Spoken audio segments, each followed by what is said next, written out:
So yeah, where people have the most difficult time is that one conversion of they're ready to buy and yet they're shopping around, and why should they choose you over everyone else? They're just scared to ask. And they also don't know the real pain because they haven't really dig deep to know like what that wound of pain is. Yeah.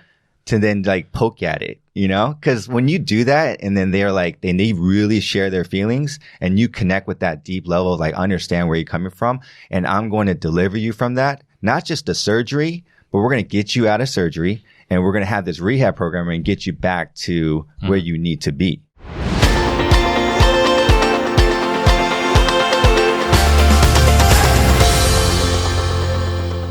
What's up, dude? Good to see you. What's up, man?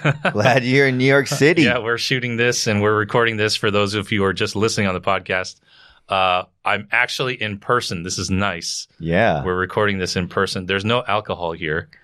I mean, that's for after. Yes, it's just we're Avion be in water. K-Town, but right. Yeah, we're doing water first because we're going to have a long night. Yes.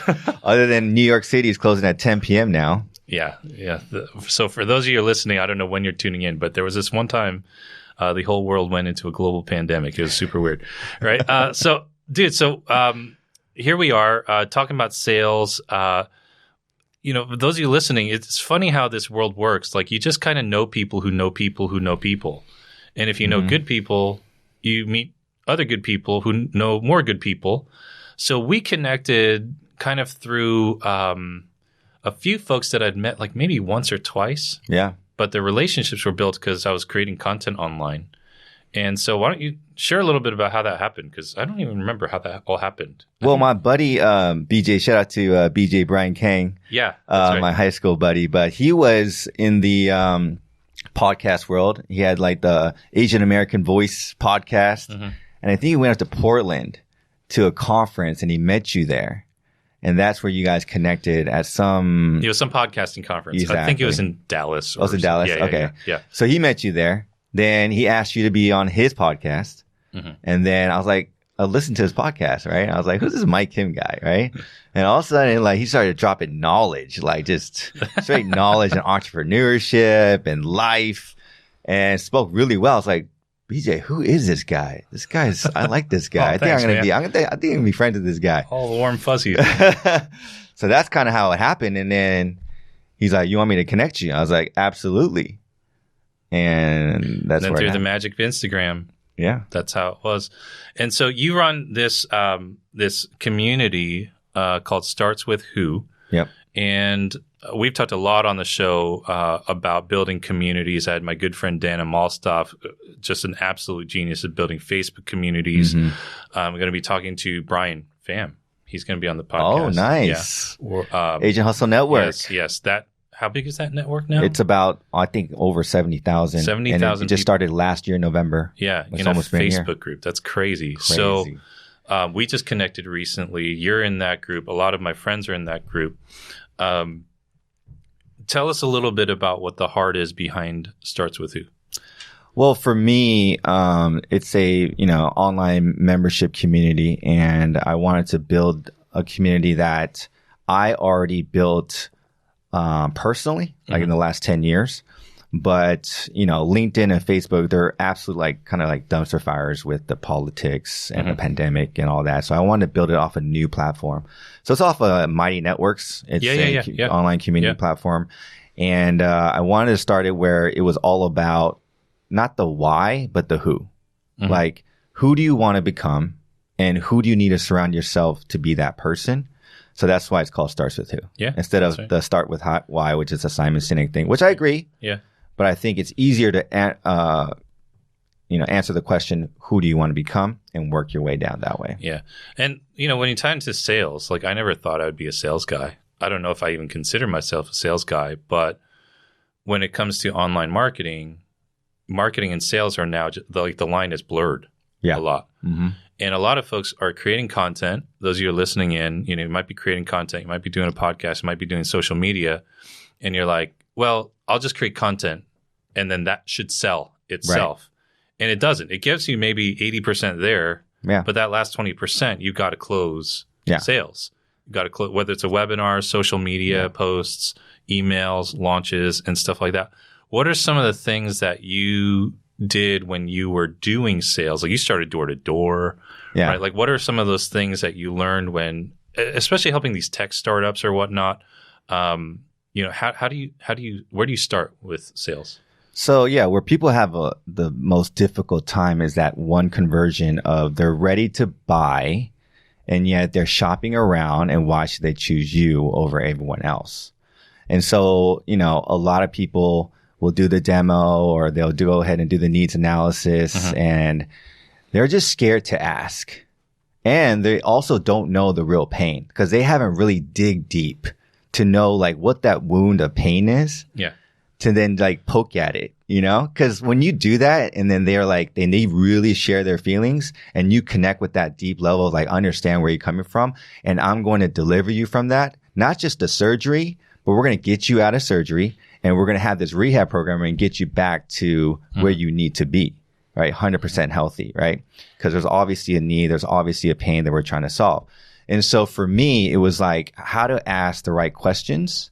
And then how to then deliver not just the value, but the impact, right? There's a difference. I can deliver value to you, but you may not take it and it might not do anything for you. But if I can say, I'm going to give you this impact, which is actually what you really want, and I can really be confident about that in that, then then you're going to be a client for life. So when you were doing sales, when you were starting out, were you doing mostly like on the phone? Was it door to door, face to face? Like what was? Well, I mean, dynamic? I did door to door sales, but then I did phone sales when I was in the mortgage industry.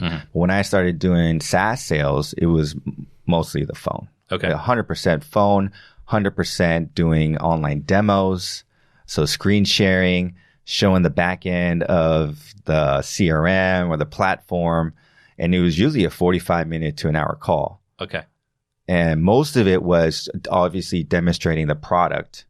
But then inside of that, understanding where they're coming from, where their needs and pains are, and then listening to them to say, all right, this platform is going to do X, Y, and Z for you that you need, match it up.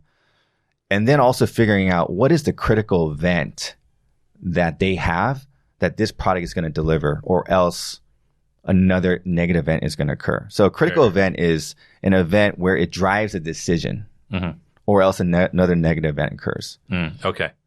So if that's past 90 days, then honestly, they're just shopping. Like you can't close them right now because they're not ready to buy. It's not top priority. They're just kind of like, we just figured we wanted to see a demo and blah, blah, but it's not really urgent. Oh, okay. Okay. So if they're not feeling like this is something we need to fix in the next 90 days, probably not going to buy. Probably not going to buy. Okay. And you shouldn't waste your time trying to sell them. That's interesting. Okay. I have this like spaced out question, a little bit, right? Yeah. Because, people are staying home more, at least when we're recording this. Zoom is becoming standard. Everyone's starting to learn how to use Zoom, which is nice, actually, in some ways. Do you think phone sales are going to come back because of this? Because people aren't doing stuff, face to face? Do you feel like there's going to be like an increase in solopreneurs, consultants, coaches needing to close sales on the phone? Do you see that coming? Yeah, I definitely see the phone, the Zoom, one-on-ones, but a lot of people are uncomfortable on the Zoom still, right? They have to dress up or they look presentable or their background or whatever. So I think most people are comfortable on the phone and they're going to go back to that. But I also think there's other ways to warm up that sales call, which is a company I work for, it's BombBomb. Which they do video email. And so it's a quick 30-second. I sent you one before, right? Yeah. Where it's like, hey, want to put a face to the name. My name is DK. I know you're interested in this and we have this meeting. I look forward to talking to you soon. Right. So that way, when you're on the phone, they actually have a picture of who you are and your tone, you're a nice guy and all that. So it makes it easier to actually go through the process. So when you get somebody on a phone, like, a lot of folks who are listening to us today or watching us today, they don't have a sales team. Right. And I'd be willing to bet 9 out of 10 of them haven't been trained in sales. I don't feel like I was trained in sales. Right. Fun fact, like when I was in college, I took this job, and it was for this, it was like oh gosh, I don't even remember the name of it, like Melon something investors. Yeah. And I had no sales experience, and like they said, they'll train you Yep. or whatever. And I got the job and I did pretty well. But, you just read scripts. Right. And then I just learned how to read the script and deliver the script with my own energy and my own tone and pacing and all that sort of stuff. So is there a science to it? Like, do you like always open a call a certain way? Like, can you walk us through that? Because a lot of us. Absolutely. I think a script is very important for someone who's like just brand new, doesn't know what they're doing, because they have to have confidence in something. So if you as an experienced sales trainer or manager can deliver them just a simple script for them to do, and then obviously give them the space to make it their own later on. But number one is you got to memorize the script first. Memorize the script, do it the way I told you to do it. And then as you get used to it and more confident, then you can start adding your own flavor and your own spice, right? Into the mixture of what you want to do and make it your own. So what do you do when you open a call, right? Like, is there kind of like, how do you set the tone for that? Like, is there Yeah, so it's called ACE. You ace the introduction, right? All right? And so ACE means appreciate, check the time, and have end goal. So you always hey, I appreciate you taking the time for me coming on this call today. Okay. I want to check the time that 11 a.m. is still good for you, because they may have something come up. You want to be respectful of the time, especially nowadays with all these Zoom meetings coming back to back. And then they'll, let you know if like it's still good, or hey, actually I have a call right after. So can we keep it before 5 minutes after. So you can do that, right? And then the end goal. This is very important. It's like, okay, if, we talk and everything is good, the next step is either we move forward with the proposal or we're not the right fit. Is that correct? Does that sound fair? That way you can see if they're ready to buy right away. Okay. Like, oh, well, actually, I was just looking, or, oh, I don't, if they kind of have that kind of response, then you may not want to take that sales call right now. So that's like right when you start the call. Yeah, right when you start. You ace that. I appreciate you taking the time. Check time. Are you still good to go up to 11 o'clock? And then, at the end, we're going to talk about possible next steps. Is that cool? Yeah. Oh, okay. All right. Okay. So they say, all right, cool. Right on. So then you set the agenda. Okay. Right? SET, set the agenda. So I got this little bit of you. Like, so this is how the call normally goes, right? You did it in your course. And then once you say, okay, I'm going to ask you a couple questions to see if we're the right fit. I'm going to see what's available, right, in my thing. You can ask me a couple questions, and then we'll see everything is good. Does that sound fair? Right? They're like, okay, now I see where this call and how it's going to go, so they're more comfortable with that. And then you want them to contribute. So is there anything else you want to discuss today? And let them put in their thing. Oh, I actually had a question about this, or hey, I was wondering about that. And you go, oh, perfect. I'm glad you asked that. It's going to be in our conversation later on. Okay. So that they're not always thinking about, I want to ask this question. They're listening to you versus like trying to think, oh, is he going to talk about this? Right. Right. Okay. So you want to get that out of the way. You want to have a clear mind. Okay. And then lastly, is the T, the reason, right? What caused you to reach out to me? Let's start there. So then you're letting them talk. Oh, well, I, scheduled a call because X, Y, and Z. And then that's when you start gathering that information to see really, what's going on in the situation and give them that opportunity to talk. This is really interesting because, and this is why I wanted to have you, share with us, and you were generous to do so. And, of course, DK teaches this stuff in our Brand U course. I was never, in my business, I never had to do cold sales calls because people were so warmed up through either the podcast or YouTube or some content. And so they felt like they kind of knew me. Right. And then I had a pretty extensive, you got to fill out this intake form. Like, we're not talking, you can't book a call until you fill out this form. Right. So by the time someone talked to me on the phone for either a mastermind or a one-on-one coaching thing, they were pretty much 90% there, and they kind of had an idea of how much it would cost. Now, a lot of other folks, though, they don't have that kind of business right now, or they don't want that. They don't want to create content, and they just want to do sales. So for me, I never allowed them actually to tell me what they wanted to cover on the sales call because they already did it on the intake form. Got it. Right? Yeah, that's true. So here, like you're doing a cold call or someone's cold, contacting you. Hey, I heard about you through such and such, or a friend referred me to you. They didn't do the due diligence. The warm up. Yeah. They're not doing, like, I refer my friends to other friends all the time. Right. And I'm the only connection. I'm like, hey, she's great. He's great. You guys should talk. Well, my friend Connie, who does my digital marketing, she'll say, thanks so much. But she's now got to take that call. Right. And my other colleague who I referred to her doesn't know really anything about Connie other than I'm like, she's amazing. Right, you guys should talk. Okay. So you go through the call. Are there any like big objections or are there like signs that you're looking for that kind of give you an idea of like, is this person going to close or not? Or is there anything that kind of you look for while you're on that call? Well, what I'm looking for is like, depending on if this is like a one-on-one coaching or selling a big course or a mastermind group, I'm trying to figure out, are they looking for a system or are they looking for a person? Right. So if it's a system and that's what we're talking about, then yes. Oh, I see it. But they're looking for a person and I don't have that person for them, or I can't be there and I don't have the availability for that. Then I could cut the call right there. I'm like, hey, are you looking for a person really? Because they're kind of confused sometimes. They're just, they have a pain and they don't know if it's a person or a system.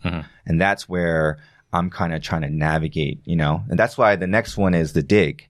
So you dig the problem, which is you diagnose through situational and pain questions. Okay. So situational is context, right? Like, how long have you been in business? How much sales did you have? Who are you currently working with right now? Do you have a team, right? That's the context, right? And then through that context, you're like, okay, so what is your number one challenge you have right now in your business? Or how are you dropping the ball right now? And why are you coming to me in that? So once you set that up, then you have to figure out, because they're going to tell you all this problems. Then you have to identify, which is the I, the main core issue. That why they're on this call. And once you do that, then you have to gain clarity what I was talking about. Like, okay, is that a who or is that a what? Is that a person or is that a system? And then that way I'm kind of like, okay, I can stop at any time I feel like I can't help you. But I feel like if we're going in the right direction, then this is good. Right. Okay. No, that's really good. Now, when you close, like, are there techniques that you use? Is there a certain process to it? Because, all right, so I've done way more digital, marketing and doing sales through webinars and stuff. And like when I build out webinars, I start with the pitch. Most people don't know that. If I know that I'm going to land the plane and I'm confident in the slide deck and what the offer is, like, I know I'm good. Right. Anything that comes before then is just kind of like, I want to start strong. The content's going to be good, but I have to have the pitch part, the close part, like down. That's the part I rehearse. And it doesn't matter how many webinars I do. I always start with the end.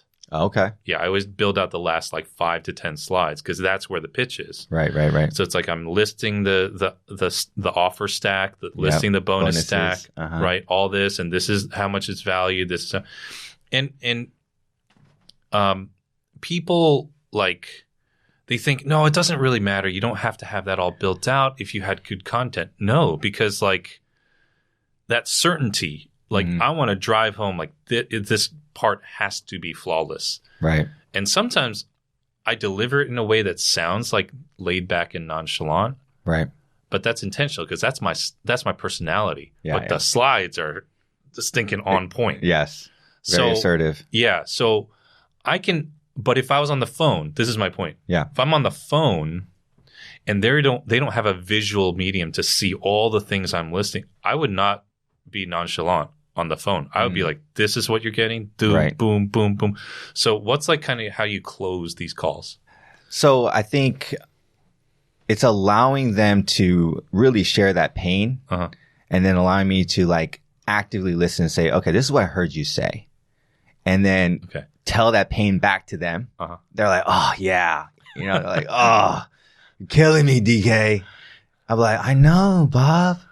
right? And then you're just at that point, you're like, that's why you got to do this. And it's more of a plea to be like, you need to get off your butt. Like, you know what you need to do. It's one of those, right? And at that point, the trust is built. Like, you get me. You understand I'm not trying to sell you. You just told me your problem. I'm telling you, I can solve it right now. And then at that point, you're trying to be a friend. You know, listen, I'm not a sales guy. I'm your friend. We want you to be a client, which is a relationship. And from there, you can see all of our other clients that are friends too. Oh, I like that. Okay. Right? So they're like, do you know Jay from, Kansas? Like, he's a realtor out there that's killing it. Keller Williams, just like you. Oh, I know Jay. Jay's like, I signed up like two weeks ago. We went out to a conference. We were kicking it, like hanging out.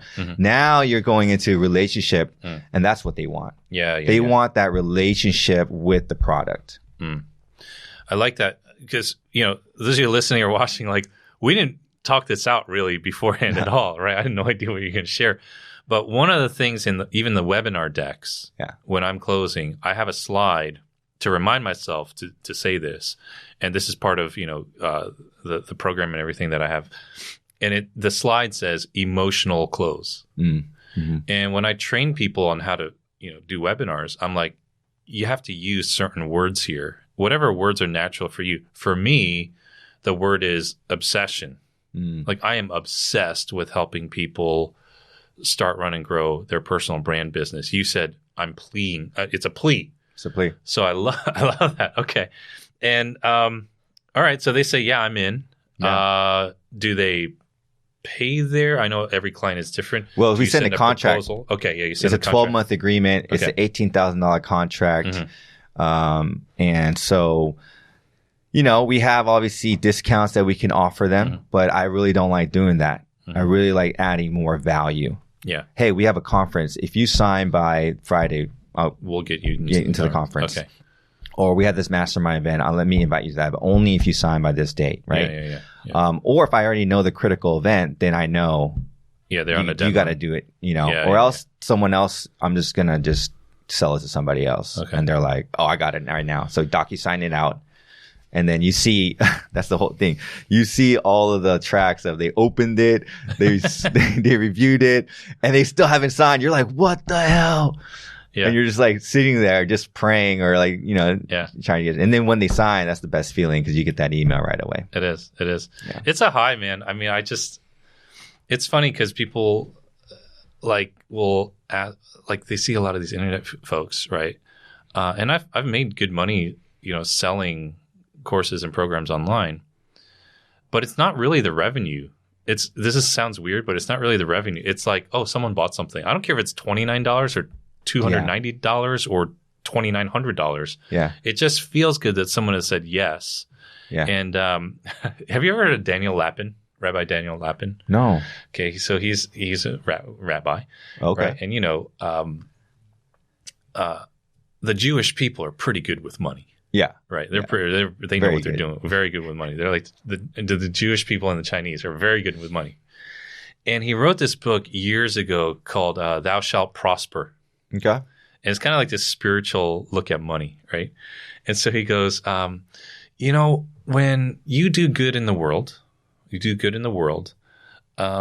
get these little certificates of appreciation called dollar bills.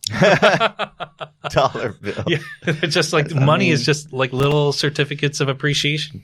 We love you. We thank you. You're solving our problems. You're making our world better. Yeah. And I read that book early on. Anyone who hasn't read it, I totally recommend you read it. It just really reshaped my mindset towards money because I didn't grow up wealthy. Yeah, I mean, we were like a suburban family. We struggled a lot. We moved a lot. My parents were always working like multiple jobs. And, they wanted what every other, Korean parent, all those Korean parents would become a doctor or a lawyer. Yeah. And, but I was like, no, I can't do that. I go crazy, right? You're like the same. Yeah. But I really had to learn how to reshape my perspective on money. And, that book really helped. What were some things that maybe helped reshape your view on money and sales? Because $8 million, is that even that's like I didn't really care about, you know, I didn't really care about the money. I was really not good with money. Yeah. Still not that good with money. That's why I had to hire Jess.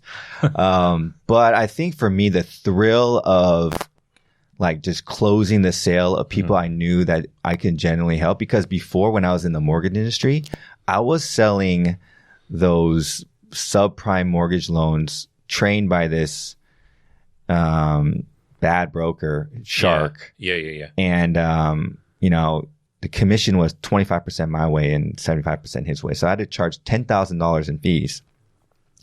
And that started just like eating at me. Yeah. You didn't like it. Yeah. Like obviously we weren't doing right to the client. He was getting 75% and I was getting 25% for cold calling and closing the deal, going to the house, getting the signed paper. And all he did was the marketing. Yeah. And so like for me, I think it was just the thrill of it. And there's a skill set that I liked of being able to not just convince someone, but to really like understand their pain, their problem, and say, this is it. Or I would even just, no, it's not for you. And just clearly just be like, no, you can't afford it. You're going to cancel in like 2 months anyways, or you're not going to even do the work. Yeah. You're not ready. Yeah. You need to go to this other product that's a lot cheaper. Yeah. It's not 18 grand. It's probably like $500 a month. And just start there. Yeah. And I was okay with that, right? Some people are just greedy about, I just want to, get every sale. And I'm like, at the end of the day, I love my company too much because the retention is just as important as the revenue. Dude, this is so good, man. If you guys tuning in, definitely follow DK online. All his links are going to be in the show notes. He's got some great stuff there, resources. He teaches inside BrandU, which is really, really cool. Some of his templates, sales scripts, all that stuff you can grab. Dude, thanks so much for joining us today. Yeah, man. Thanks for having me, Mike. Yeah, we're going to have fun in New York City. Heck yeah.